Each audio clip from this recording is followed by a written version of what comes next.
இங்க பாரு, இதுக்கு அங்க வந்த அப்புறம் உன் காலை முறிச்சிருவேன் பாத்துக்கோ. நீ என்ன முறிக்கிறது? நானும் முறிப்பேன். நானும் இங்கே ஒட்டில் தான் படுத்திருக்கேன். தள்ளி தள்ளி வந்துடாத.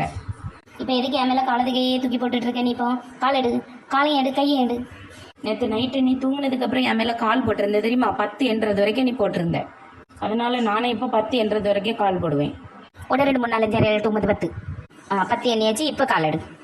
நீ இப்படி 1 2 3ன்னு சொல்லிட்டு போனாக்கி மெதுவாக சொல்லு. 1 2 அப்படி சொல்லு. ஒழுங்கா காலை எடுத்துரு. இப்ப நான் உண்மையிலே முறிச்சு தள்ளிடுவேன் பாத்துக்க. நான் எடுக்க மாட்டேன். நேற்று நைட்டு நீ ஏன் தூங்கும்போது போட்டேன். நான் எடுக்க மாட்டேன். அம்மா, என் அம்மா என் காலை முறிச்சிட்டா. என் காலை முறிச்சு தள்ளிட்டா.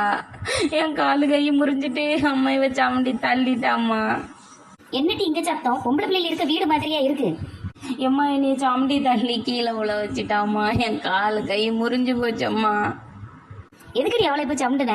சும்மா நல்லா தானே படுக்க போனீங்க. அதுக்குள்ள உங்களை 2 பேத்துக்கு அங்க என்ன இலவு கொண்டாடிச்சு? நான் ஒன்றும் பண்ணலாமா? அவதாம்மா என் மேல காலை கையை தூக்கி போட்டுட்டே இருந்தா. எத்தனை வாட்டி சொன்னதுக்கு கேட்கலாமா? நேற்று அவ தூங்கும்போது போட்டாம்மா. நான் எதுவுமே சொல்லவே இல்லைம்மா. போட்டுட்டு விட்டுட்டேம்மா. அவ தூங்கிட்டா. நீ இன்னைக்கு எனக்கு தூக்கம் வரலன்னாம்மா போட்டேன்.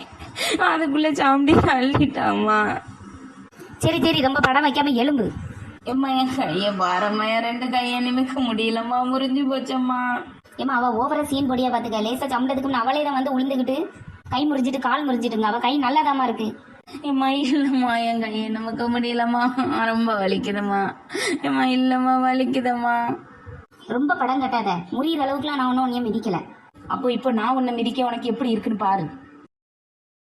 ஆயம்மா, பாத்தியம்மா எப்படி சம்டிதல்ல? நான் இப்ப மட்டும் அவன் காலு கை ஒழுங்கா இருக்கா? ஏண்டி என்னை எப்படி சுவாதிக்கீங்க? ஒரு நாள் நல்லவளுக்கு நல்ல பிள்ளையே பிறக்காது.